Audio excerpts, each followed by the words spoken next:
Eu iniciei numa empresa, numa editora, como office boy, limpando o chão, servindo cafezinho.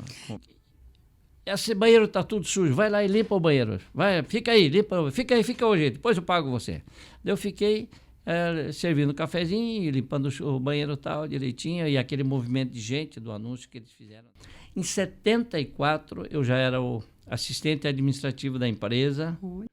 Eu trazia muitos direitos autorais do interior. Eu via nas feiras de Frankfurt, na Alemanha, de Düsseldorf, na Alemanha, feira na Itália, feira em Barcelona.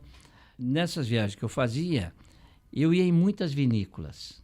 E eu me perguntava, por que é que Curitiba e a nossa região metropolitana, que tem um clima bem parecido com muitos países da Europa, tem uma topografia bem similar a muitos países da Europa, e não temos aqui uma vinícola de vinhos finos. Numa degustação no Hotel Bourbon um dia, em 2005, 2006, com os enólogos gaúchos, lá de Bento Gonçalves, o Anderson Schmidt e o Marcos Vian, eu acho que a gente bebeu meio demais, né, naquela degustação, e eu fiz uma provocação para eles, né, de que aqui não tinha, porque a larva não deixava, a pérola da terra não deixava.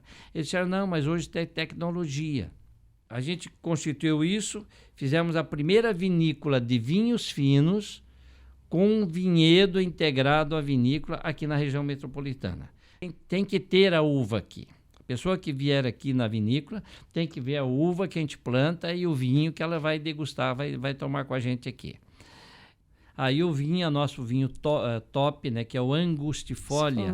Por que nós botamos esse nome? Porque quando a gente estava escolhendo, eu digo, nós precisamos achar um nome para o vinho top, um nome sofisticado, exótico, diferente. Porque quando você pega um vinho, um Liebfrauen Milch de Rothschild, enche a boca. Pô, esse vinho deve ser bom, né? Resumindo, desses 50 mil pés de araucária, hoje nós temos 10, 12 mil pés de araucária plantados em 1970, e a gente decidiu que nós não cortaríamos mais nenhuma araucária naquela propriedade. Nós íamos deixar para a natureza por aquilo que o nosso pai cortou para nos criar. Eu quero parar com isso loguinho também, viu? Quer aposentar agora? Mas olha, não é pequena, eu já estou com... A cada dia é um dia menos, eu tenho que viver cada dia como se fosse o último, 75 anos. Mas tá novo ainda. Novo porque você não chegou lá, né?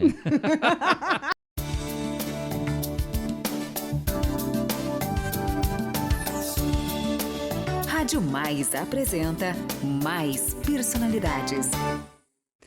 Olá para você que está nos ouvindo e nos acompanhando aqui no Mais Personalidades. Agora começa o 4º episódio e é um projeto da Rádio Mais para contar histórias de impacto, de pessoas inspiradoras e interessantes que são referência ou que fazem a diferença na sociedade por meio do seu trabalho. E essas entrevistas estão disponíveis no YouTube da Rádio Mais, também no Spotify Rádio Mais, e no nosso site você também encontra radiomaisdigital.com.br e nas nossas redes sociais. Eu sou Carol Chave e hoje eu converso com Renato Adur. Ele é empresário e sócio administrador da Vinícola Araucária em São José dos Pinhais. Ele também recebeu o título de cidadão honorário do município em 2019, em reconhecimento à sua atividade empreendedora e muito mais. Renato, é um prazer enorme receber você aqui no Mais Personalidades de hoje. É um prazer para mim também, Carol, estar aqui na Rádio Mais. É uma rádio tão importante na nossa região metropolitana de Curitiba e que eu sei que ela estende suas fronteiras até o norte do Paraná e outros lugares. Exatamente, muito obrigada. O Renato conhece muito bem o estado do Paraná, né, Renato Adur? A sua história veio muito antes da Vinícola Araucária, né? Veio muito antes da Vinícola Araucária. Eu era muito amigo do Ricardo, né? Saudoso Ricardo, nosso colega, sempre trabalhamos juntos. E a gente desbravou esse Paranazão aí de ponta a ponta, né? É uma história que a gente tem. E conta mais um pouco sobre você, sobre sua família, onde você nasceu. Eu nasci em São Mateus do Sul e com 3 anos o meu pai mudou-se para a cidade de Pitanga, no centro do estado do Paraná. naquela época se trabalhava muito com madeira, né? E meu pai, ele trabalhava em serrarias. E aí, em Pitanga, aquela região centro do estado, tinha muito araucária, muito pinheiro. E tanto é que a cidade de Pitanga, o município de Pitanga, tinha na época 170 serrarias. Era um negócio, estavam desbravando naquela época, eles cortavam o pinheiro assim à vontade, né? Naquela época podia, né? Podia, era liberado tal. E ia muita madeira para a Inglaterra, né, que tinha a Inglaterra importava muito por uma empresa aqui de Santa Catarina, e também depois com a construção de Brasília, aquela região, na época, produzia toda a madeira que ia para as construções da capital federal, que era Brasília. E meu pai foi para lá e a gente se criou lá em Pitanga. Ficamos lá até 1900, eu fiquei até 1964, quando vim para Curitiba, porque naquela época nós tínhamos em Pitanga só até o antigo ginásio, né, que é o segundo grau hoje. Grau. E veio para Curitiba para estudar. E não tinha ensino médio, aí nós viemos para Curitiba e para estudar e acabamos ficando por aqui. A minha família ficou lá. E foi a nossa história que a gente iniciou com trabalho em Curitiba, nos formando também. Eu fiz depois a faculdade de Direito na PUC e fiz Filosofia na Federal até o 3º ano. Como a gente trabalhava para pagar os estudos, não deu para dar continuidade na filosofia, que eu sempre gostei. E foi por ali. E naquela época, a época da Revolução, a época do arbítrio, a gente se envolveu também na questão de buscas dos direitos da cidadania, e a gente, junto com outros colegas, né, o Ricardo foi um deles, né, se envolveu no processo político do nosso estado, né, também. E a gente teve uma historinha também na vida pública também no Paraná. Olha só. E qual foi seu primeiro trabalho, seu primeiro salário, como é que foi? Eu iniciei quando vim para Curitiba, eu iniciei numa empresa, numa editora, como office boy, limpando o chão, servindo cafezinho. E é muito interessante a gente ouvir isso, porque quando você fala e conhece o Renato Adur na Vinícola Araucária, um espaço maravilhoso, a gente jamais vai pensar que começou como office boy, né, Renato?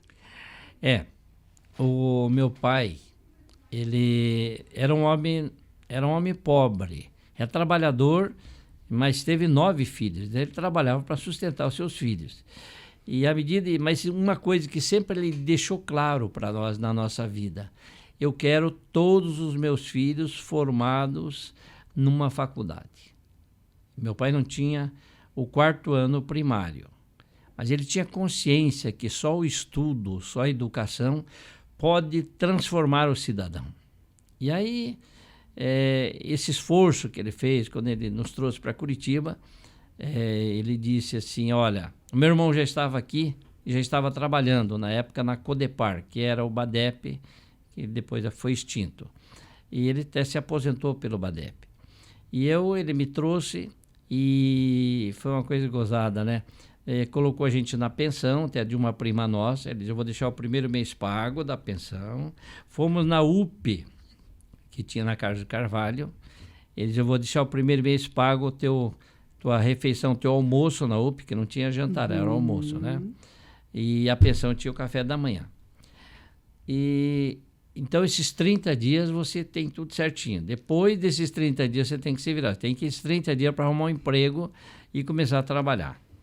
Eu era meio levado também, né? Então, era meio uma maneira meio que ele me castigar, assim, talvez, né? Uma coisa assim, né? E daí, eu fiquei... que naquela época tinha a Gazeta do Povo, né? Que tinha aqueles classificados. Eu, primeiro, todo dia eu comprava a Gazeta e ia buscar.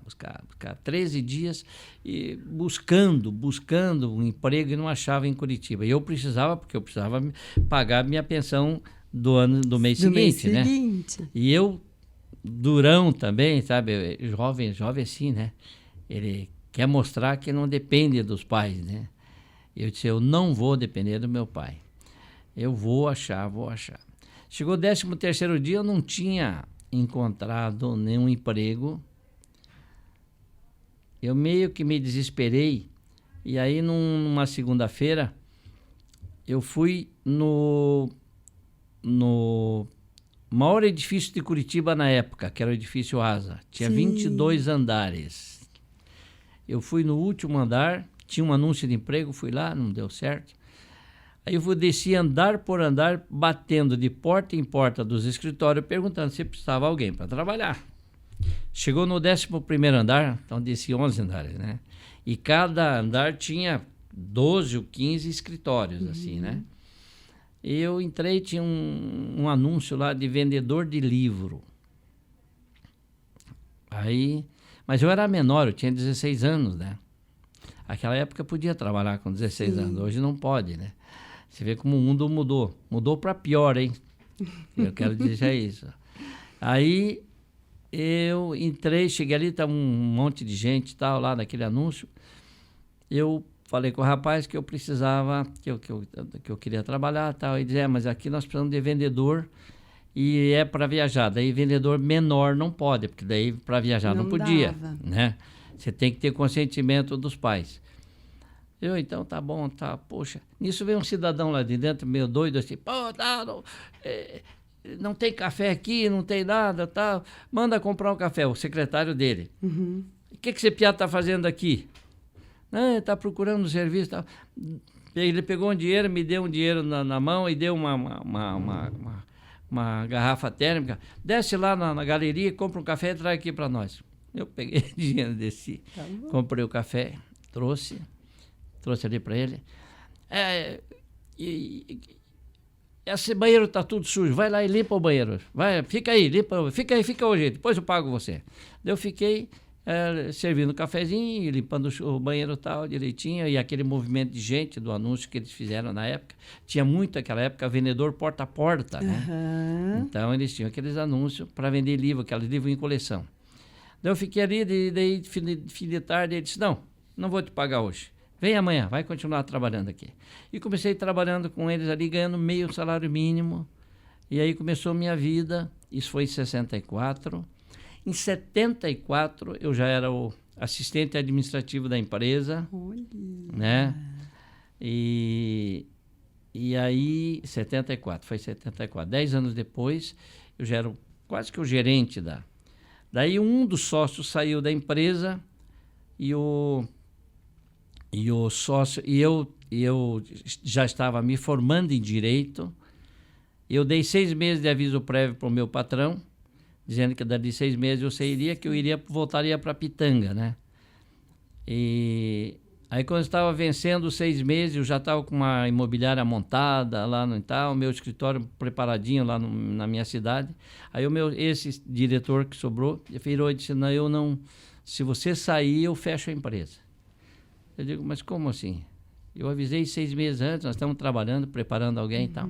Não, se você sair, eu fecho a empresa, porque não sei o quê. Vamos fazer o seguinte, eu vou te dar a sociedade da empresa, vou te dar 10% ao ano. Se você for dando resultado, em 5 anos você vira sócio 50% comigo. E aí ficamos e acabei virando... O empreendedor, dono da empresa, empresário, na época, dono da empresa. Né? Tá, de 74, eu abdiquei das minhas ações lá no interior, mas eu tinha uma atividade política no interior, né? Lá na minha região, que é a minha cidade, que é Pitanga. E aí continuamos, a empresa cresceu, e aí as coisas aconteceram, né? Muito legal, sensacional conhecer. E por que você decidiu deixar o mercado editorial e abraçar a criação da vinícola? Você sempre gostou de vinhos, como é que é? São fases na vida, né? A gente tem objetivos na vida. Depois que nós pegamos a editora em 74, né, que eu assumi daí como diretor, como sócio, eu era uma editora regional e nós passamos a ser uma editora nacional. Então, a gente só comprava e vendia livros Daí nós passamos a entrar, digo, não, vamos entrar num patamar diferenciado, vamos produzir livros, contratar autores e vender também no mercado nacional. E a gente fez isso com o livro paradidático, ou seja, o livro de referência, enciclopédia, dicionários, materiais assim de referência. E aí eu resolvi entrar no livro didático também. Criamos uma editora para livro didático e eu falei, em 10 anos eu quero ficar entre as 10 maiores editoras do Brasil em livro didático. E ficamos realmente, em 10 anos nós chegamos lá. Mas era muito trabalhoso.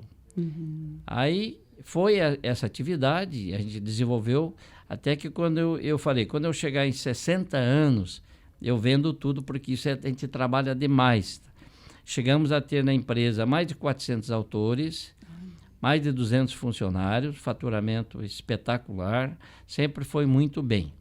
Daí, quando eu completei 60 anos, né, eu estou falando de atividade empresarial, né?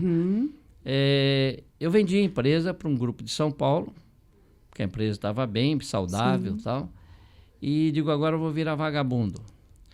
Mas numa reunião no Hotel Bourbon com os gaúchos, a gente foi numa degustação de vinho lá do Rio Grande. E eu, quando eu tinha editora, eu viajava 4, 5 vezes por ano para o exterior. Eu trazia muitos direitos autorais do interior. Eu via nas feiras de Frankfurt, na Alemanha, de Düsseldorf, na Alemanha, feira na Itália, feira em Barcelona. Eu comprava muitos direitos autorais de obras que não tinha no Brasil, trazia, imprimia e vendia muito bem. Daí, um ano depois, os concorrentes já copiavam, daí eu ia lá, buscava outro. Então, a gente fez um trabalho assim. Inovador, sempre inovando. Sempre coisas novas, a gente trazia para o Brasil. E daí, a nossa editora chegou nesse patamar. E quando, nessas viagens que eu fazia, eu ia em muitas vinícolas. E eu me perguntava, por que é que Curitiba e a nossa região metropolitana, que tem um clima bem parecido com muitos países da Europa, tem uma topografia bem similar a muitos países da Europa e uma etnia. Nossa, se eu perguntar aqui nesta sala para todos nós temos um ancestral nosso que veio da Europa ou do Oriente, sempre tem alguém. Eu disse, por que é que nós temos uma etnia basicamente europeia e não temos aqui uma vinícola de vinhos finos? Não tinha, na realidade. Eu me lembro muito aquelas vinícolas, que não eram nem vinícolas, né? Eram as famílias que tinham lá os pés de uva e faziam um vinho caseiro, né? Exatamente, porque em 1860, enfim, os italianos, os poloneses, os portugueses vieram para o Brasil, aqui na nossa região de São José dos Pinhais mesmo, em 1860, 1880, onde veio toda a leva, né, de alemães, de italianos, né, de poloneses, mais os poloneses, né, que vieram para cá. Eles trouxeram mudas de uvas, de parreiras da região. É onde nós temos as uvas que nós chamamos as uvas rústicas, americanas, como a Bordeaux, como a Isabel, como a Niágara Branca, Niágara Rosa, a Rubi, por aí afora. E era o vinho colonial nosso. Aliás, hoje ainda 80% do brasileiro consome o vinho colonial. É ruim? Não. O melhor vinho é aquele que agrada o teu paladar. Com certeza. Né? E eles trouxeram essa cultura para cá. E aqui em Curitiba, na região de Santa Felicidade, de Colombo, de Campo Largo, tinha muita produção. Só que em 1970 veio uma doença chamada pérola da terra, né? Que é uma larva que ela come a raiz da planta e dizimou aqui. E aí praticamente extinguiram essas vinícolas que tinha aqui na nossa região. A própria Campo Largo, que é a Zanlorenzi hoje, eles não pararam, eles tiveram uma atitude diferenciada, foram para São Marcos, no Rio Grande do Sul. E hoje eles têm lá 700 integrados em São Marcos, né, que plantam para eles. Eles continuavam plantando lá e fazendo o beneficiamento inicial lá e trazendo para finalização aqui no Paraná. Então foi aí que surgiu. E aí eu dizia assim, complementando, né, que vinhos finos, né? Uvas para viníferas, que a gente chama, né? Como uma Cabernet Sauvignon, uma Merlot, uma Chardonnay, uma Viognier, uma Pinot Noir, né? São uvas que aqui não existiam ainda. Começaram a vir para o Brasil na década de 60, 70 para o Rio Grande do Sul e daí vieram para cá. Os vinhos que nós tínhamos na época, tinha um alemão, um tal de Liebfraumilch, né, um da garrafa azul, que era o chique na época. Tal. E depois vieram os vinhos da Argentina, vinho do Chile, do Uruguai. Então o Brasil começou com os vinhos assim, nesse período. E eu fiquei nessa linha e numa degustação no Hotel Bourbon um dia, em 2005, 2006, com os enólogos gaúchos, lá de Bento Gonçalves, o Anderson Schmidt e o Marcos Vian, eu acho que a gente bebeu meio demais, né? Naquela degustação. E eu fiz uma provocação para eles, né? De que aqui não tinha, porque a larva não deixava, a pérola da terra não deixava. Eles disseram, não, mas hoje tem tecnologia. Digo, será? Tem, se você tem interesse. Digo, tem uma área aqui em São José dos Pinhais, aos pés da Serra do Mar, aqui e tal, e tal, e tal. Eles vieram, fizeram a análise da terra, tal e tal, 20 dias depois vieram e me trouxeram uma proposta para a implantação de um projeto de vinícola com plantio de uvas e tal. Aí eu olhei bem para ele, já tinha um contrato para assinar, que tinha que pagar uma mensalidade para eles dar toda tal. Eu olhei e digo, esses caras vão me dar um nó, né? Porque eu não entendo de produzir. Eu gosto de vinho, sempre gostei. Eu sei beber, né? Eu sei eu olhei degustar o vinho. Eu olhei e digo, se amanhã depois esses caras aí mudam de ideia, não querem me dar mais atenção, eu vou ficar com o pincel na mão, né? Não vai dar certo esse negócio aqui. Aí eu digo, vou fazer uma proposta para vocês. Eu dou X% da empresa para vocês, você não precisa botar capital, mas você responde pela parte de agronomia e a parte de enologia da vinícola. Eu cuido da parte de gestão. Aí eu dou essa participação para vocês e vocês, se aceitarem, nós vamos fazer essa parceria. Um olhou para o outro, eles eram em 3, né? Um agrônomo e 2 enólogos. Pediram 5 minutos, foram na sala do lado, voltaram 5 minutos depois e disseram assim, nós vamos aceitar esse desafio. Eu digo, então agora eu acredito nesse relatório de vocês. E são nossos irmãos, estamos até hoje e a vinícola está indo muito bem, graças a Deus. Sensacional. Assim, o que eu acho interessante é o senhor contando o início da sua história como empreendedor, empresário, e depois repetindo o que fizeram, né, com você lá atrás, dizendo, olha, se você ficar, eu dou um pouco, né? Como a gente faz para o outro aquilo que a gente recebe. Você divide, né? para ganhar mais. Exatamente. Né? Achei Mas incrível. Porque toda vez que você vai fazer um negócio, que não fechava, a roda não fechava. Na minha cabeça não fechava a proposta deles. Porque em algum momento eu ia ficar desamparado. Sim. Né? E eu queria uma coisa de qualidade. Então, toda vez que você for, jovens que nós temos aqui, né? Toda vez que você que está nos ouvindo for começar um negócio, você veja se o círculo vai fechar. Aonde você vai começar, o que você com o que você vai trabalhar, o que vai produzir, e como o custo, o quanto vai te custar isso aqui, por quanto você vai vender isso aqui, para quem você vai vender isso aqui e se tem mercado para você vender isso aqui, qual o tipo de concorrente que você encontra. Não fechou isso aqui, não comece. Porque você às vezes faz uma coisa tão bonita, tal e tal e tal, por exemplo, essa xícara, linda xícara, elaborada, tal, mas de repente, na hora da comercialização, ela para tudo. Então, essa é a história que eu sempre prego, onde eu vou, onde eu digo, e é o que deu certo para mim até hoje. Se deu para mim, pode dar para o outro, né?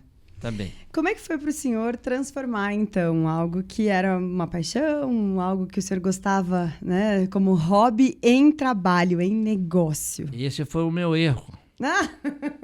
Eu deveria ter plantado meia dúzia de pé de uva lá e elaborado o vinho nosso lá.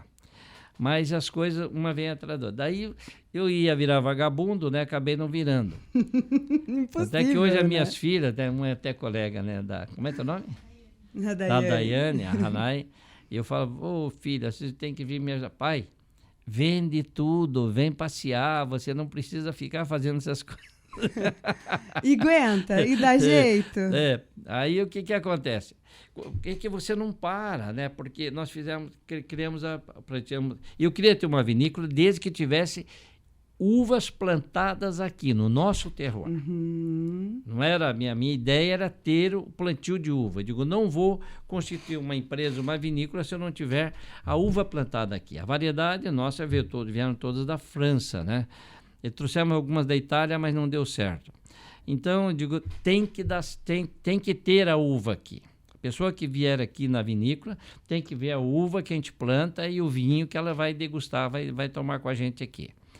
E aí, a gente constituiu isso, fizemos a primeira vinícola de vinhos finos com um vinhedo integrado à vinícola aqui na região metropolitana. Tínhamos vinícolas aqui de vinhos finos que traziam uvas do Rio Grande do Sul e tínhamos aqui em Campo Largo uma pessoa que tinha um plantio, um parreiral muito bonito de viníferas, mas não tinha vinícola. E nós fomos a primeira nisso aqui, fomos a pioneira. Junto, então, o vinhedo e a vinícola e acaba sendo uma experiência para quem visita. Só que não parou por aí. E aí? Porque daí as pessoas dizem, mas não tem lugar para a gente almoçar? Aí nós fomos obrigados a fazer um restaurante. Aí, mas o bom seria que tivesse uma hospedagem aqui, né? Você não acha? Eu passava o final de semana aqui, aí né? nós construímos comecei construindo umas cabaninhas lá, fiz uma polonesa, fiz uma japonesa, eu queria fazer temática, né? Só que depois eu tive problema porque à noite eu precisava ter uma estrutura, com poucas cabanas não dava resultado.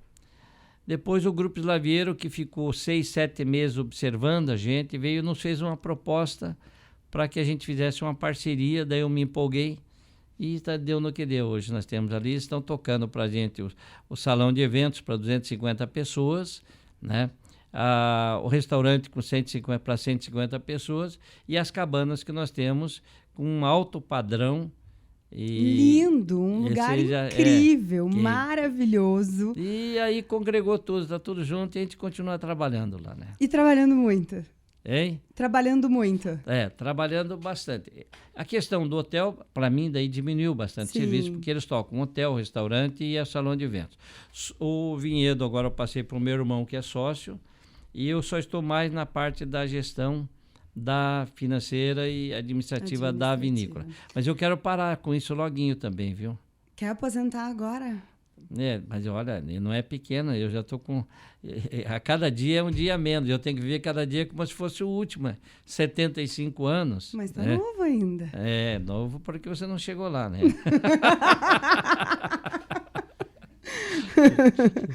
E, na sua visão, o nome da vinícola é um tributo à árvore, né, aqui do Paraná. Acho que está impresso na sua história, a araucária. E de que outras formas você tem reforçado a identidade do Paraná nesse produto? Em 1970, quando nós compramos aquela propriedade, era até da editora também, né? Então, na época... nós compramos aquela propriedade para fazer reflorestamento de pinos e eucalipto. Porque tinha um apoio do governo, tal de um decreto 157, que dizia plante que o governo garante, uma coisa assim, se deduzia até 50% do imposto de renda das empresas. E daí da nossa editora, eu digo, vamos pegar esse dinheiro e vamos aplicar aqui. Compramos essa área, até comprei do seu Miguel Fugiato, um cidadão que morava bem aqui pertinho, né? Compramos dele aquela área e fizemos um plantio de pinos e eucalipto. E eu falei para o meu sócio na época, vamos plantar araucária, porque o meu pai, para educar os seus filhos, para nos criar, ele foi um devastador de araucária no Paraná. Tanto é que eu tenho um livro escrito, um livro, A Gralha Azul e o Tião Lenhador, que eu escrevi com a minha filha Suelen, contando a história do lenhador, né, do devastador da floresta e depois a reconstrução. Era uma peça de teatro infantil que foi representada em mais de 400 escolas aqui no Paraná. Que legal. Fizemos um livro bacana, tinha os bonecos e tal. E aí nós construímos, na época iniciamos o projeto de reflorestamento de pinos e eucalipto. E eu falei para o meu sócio, vamos plantar araucária também. Ele era 15 anos mais velho que eu. ele disse assim, mas eu não vou plantar araucária, isso demora muito tempo, demora 50 anos para ficar adulta. Eu tinha 22 anos naquela época. Aí, eu não vou viver para isso, então não vamos. Eu digo, não, mas vamos plantar, se não der, a gente deixa para a natureza. E era um projeto aprovado pelo IBAMA, que é comercial, você podia plantar para revender. Aí ele concordou, dos 300 mil que nós plantamos 50 mil araucárias. E foi, daí depois em 2003 ele faleceu, né? Nós continuamos com a empresa, tal, tocando, e continuamos com o reflorestamento. E resumindo, desses 50 mil pés de araucária, hoje nós temos 12 mil pés de araucária plantados em 1970. Eu falei que eu tinha 22 anos, né? Então não precisa nem dizer minha idade. 53 anos depois, né? E que nós temos autorização de corte, e eu reuni com a família, com a Suelen, com a Hanai, com a minha mulher, e a gente decidiu que nós não cortaríamos mais nenhuma araucária naquela propriedade. Nós íamos deixar para a natureza por aquilo que o nosso pai cortou para nos criar. Nossa, que história maravilhosa. E aí que deu o nome, quando foi para dar o nome da vinícola, do meu sócio, que nome? Eu digo, eu já sei, o nome vai ser araucária. Por quê? É a árvore símbolo do Paraná. E os nossos rótulos, a gente trabalhou com o gralha azul, que segundo a lenda é a ave que planta o araucária. Na realidade, ela se alimenta do araucária, faz um buraquinho no chão, esconde o que cede, e depois esquece de vir buscar e acaba nascendo pinheiro. E a linha, e queríamos homenagear um pouco da arte do Paraná com o Poti Lazaroto. Então a vinícola araucária, desde o nome dela, aí o vinho, nosso vinho top, né, que é o Angustifolia. Todo mundo sabe o que é Angustifolia, né? Sim. Sabe, né? Nem vou perguntar, mas eu vou responder. Araucária. é o nome, é o araucária, é o nome científico do araucária. Araucária Angustifolia brasiliensis. Por que nós botamos esse nome? Porque quando a gente estava escolhendo, eu digo, nós precisamos achar um nome para o vinho top, um nome sofisticado, exótico, diferente. Porque quando você pega um vinho, um Liebfraumilch de Rothschild, enche a boca. Pô, esse vinho deve ser bom, né? Um Chateauneuf de Pape, né? Então, esse vinho, né? Um Vive Clicquot. E aí eu digo, pô, temos que ter o nome. Eu digo, vamos botar esse Angustifolia. Só que não tinha acento, ficou Angustifolia. Eu digo, não, mete um acento aqui que vai dar certo. E aí ficou Angustifolia, que é o vinho do Paraná. E temos um outro vinho, que é uma curiosidade também. Até nós queríamos criar também um vinho colonial, um vinho suave para atender essa demanda. Aí eu ia botar no gralha azul, daí a minha filha, as filhas, as duas, críticas, né? Mas críticas construtivas, a Sueli e a Hanai. Não, pai, não pode misturar o vinho colonial com o vinho fino, tal, esse rótulo não pode. Tá bom, então escolha um nome. Mas não esqueço que nós temos que buscar a temática do nosso projeto. Sim. Não pode ser um nome estranho. Aí um dia minha filha veio, a Sueli veio, pai, achei o nome. Que nome? Manacá. Por que Manacá? O Manacá da Serra, essa flor que nós temos aqui. Digo, sim, mas o Manacá da Serra é Manacá da Serra, não tem nada a ver. Tem sim. Ela pesquisou. Em 1983, o Jaime Lerner, prefeito, enquanto prefeito, ele decretou a flor Manacá da Serra como uma flor símbolo de Curitiba. Então tem um decreto que tem. Então cada rótulo nosso tem uma historinha. O nosso rótulo do Chardonnay tem o Petit Pavé das calçadas de Curitiba. Se você olhar o rótulo, ele tem o Petit Pavé das calçadas de Curitiba. O Poti tem lá também o desenho. Então a gente trabalha e fica brincando e Adorei, sonhando, né, maravilhoso. Carol? A gente está falando aqui só de coisa boa, mas eu quero saber qual foi um desafio, um momento difícil, algo que passou na sua vida, que foi realmente assim, que precisou de um empenho maior seu, um momento mais difícil, um desafio grande. O momento mais difícil foi, na nossa vida, foi quando meu pai ficou muito doente. Ele ficou 7 meses no hospital em Curitiba, ele tinha problema de enfisema pulmonar. Ele fumava... Alguém de vocês fuma aqui, não? Não. Ele fumava 4 maços de cigarro por dia. Ele trabalhava em serraria. Aquele micropó da serra com a nicotina do cigarro foi entupindo os alvéolos dele dos pulmões. E aquilo foi empedrando. E ele foi ficando cada vez com menos possibilidade de respiração. E o médico dele aqui em Curitiba, até na época, era o Dr. Félix Rego Almeida, um médico muito famoso em Curitiba. E ele dizia, se você não parar, você vai morrer, vai morrer. E aí meu pai, com esse período todo, ele foi tendo dificuldades financeiras na nossa cidade. Todo mundo passa por dificuldades, né? E aí ele teve que ir se desfazendo das coisas deles e tal. Depois tiveram que mudar para Curitiba. Ele ficou... Teve uma época que ele ficou 7 meses, ele ficou com o tubo de oxigênio. E filhos pequenos ainda, tal, e eu era o segundo filho mais velho, então a gente teve que ajudar a bancar e acertar. Foi uma época muito complicada, até que ele veio a falecer. Daí nós trouxemos a família para Curitiba, o restante dos meus irmãos. Então foi uma luta. Mas em contrapartida dessa dificuldade, a gente extraiu uma coisa muito bonita, a união dos filhos, né? E todo mundo trabalhando, puxando para o mesmo lado, nunca tivemos problema da família, 9 filhos. E a minha mãe, né, que hoje está com 96 anos, sempre foi o fio condutor, assim, uma mulher de muita personalidade. Então isso tudo valeu. E agora, até esses dias, fizemos o almoço do Dia das Mães dela, ela completou 96 anos de idade, os 9 filhos vivos, né? Falei que você tá novo ainda. Eu sempre digo que o único vivo sou eu, né? Porque todos trabalham, né?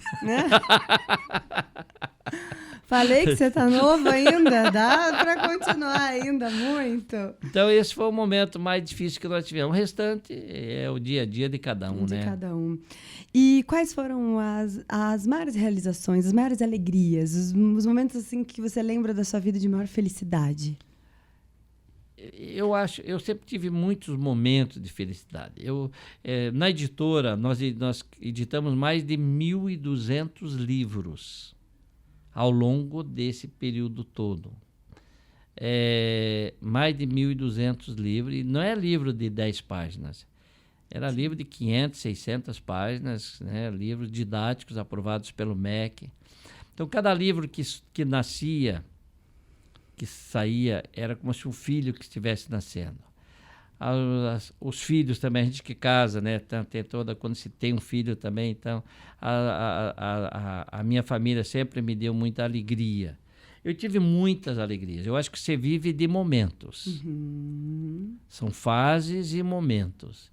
A cada fase da sua vida, a cada década, você muda seu pensamento. Hoje você deve estar hoje com uns 28 ou 32 Muito anos. Obrigada. Né? Eu tô com 38 já. A década dos 30 é uma coisa, depois dos 40 é outra, dos 50. Então você vai mudando os teus conceitos de vida, né? E esse é o crescimento da pessoa.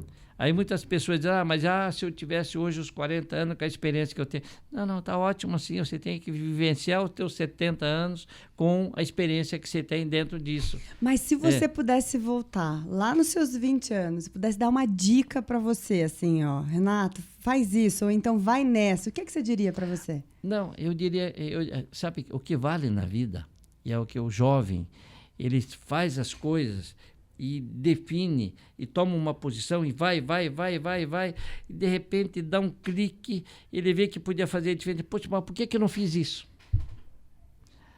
Então, se eu tivesse os 75 anos de experiência nos 30, eu não ia ter essa vivência. Eu acho que cada um tem que passar essa fase de vida.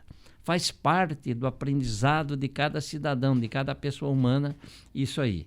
É lógico que eu teria muito mais facilidade, né? Sim. Teria mais, encurtava caminho. Mas não sei se eu teria o mesmo prazer. Faz sentido. E conta pra gente alguma história interessante de algum turista, alguma coisa que tenha acontecido na vinícola Araucária, alguma situação inusitada... algo diferente. Hoje pela manhã, eu estava chegando, eu estava com o deputado Paulo Gomes, foi almoçar comigo lá hoje, foi fazer a visita, eu estava saindo, aí veio um casal. O rapaz me olhou assim, você é aquele que eu vi na televisão, da vinícola, você é o da vinícola, tal. E quero dizer o seguinte, e começou a falar milhares de coisas, né? De coisas boas, que ele tinha ficado num chalé, que era maravilhoso, que a gente estava de parabéns valorizando as coisas do Paraná, o Poti e não sei o quê, que ele conhecia o seu João Lazarotto, irmão do Poti, e que nós fomos muito felizes no nome, que ele viu não sei o quê, que é o Araucária, que ele é um fã do Araucária. O cara fez um discurso para nós ali, na hora, de graça. E dizer que, olha, isso que vocês estão fazendo aqui é uma coisa maravilhosa, eu vou trazer mais gente, vou passar a divulgar a partir de hoje, porque muito pouca gente pensa na valorização do nosso estado, das coisas nossas, e vocês fizeram tudo isso. Eu só fiquei escutando, rapaz, a gente, poxa, mesmo sem querer, de repente a gente dá uma acertada, né? E as pessoas compreendem o que você quis, eles entenderam a tua mensagem. Então, não existe coisa mais feliz do que as pessoas entenderem a tua mensagem. Às vezes é tão difícil você se comunicar. Você fala de um jeito e a pessoa entende de outro. Por isso que eu tenho muito medo de mensagens de WhatsApp. Olha. Você manda uma mensagem dizendo uma coisa, a pessoa entende de forma completamente diferente. Você é do telefone ainda? Hein? Liga. Eu mando a mensagem depois que eu falei no telefone. Olha. Tá certo, então eu vou mandar para confirmar o que nós conversamos. Muito legal. Ligação. Mas não aconteceu nunca isso com você? Já, várias vezes, né? Acontece com todos nós isso aqui. De interpretar, de entender coisas completamente diferentes. Como que... O que o senhor diria ou diz nesse momento? É difícil, né, você me chamar de senhor, né? Mas tudo bem, né? Mas é um respeito imenso, né? O que o senhor diz para quem é novo hoje, está começando no empreendedorismo, o senhor que tem essa carreira maravilhosa como empreendedor, gestor, administrador de empresa? Em primeiro lugar, acredite na sua ideia. Segundo, nunca desista no primeiro obstáculo.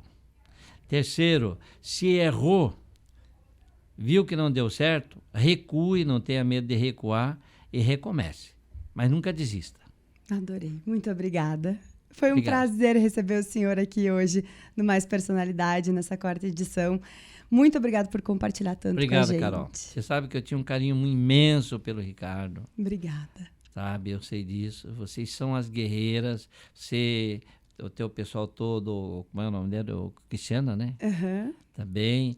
E eu fiquei muito feliz de chegar hoje aqui e ver um espaço alegre, com pessoas alegres, um ambiente acolhedor, e vocês são também grandes empreendedores. Essa entrevista deveria caber para você, para a família, tá? Pelo que vocês fazem, que eu venho acompanhando o trabalho de vocês. Parabéns e muito obrigado pela oportunidade. O senhor é uma grande inspiração para todos nós. Obrigada mais uma vez. Obrigado, querido. Muito obrigada.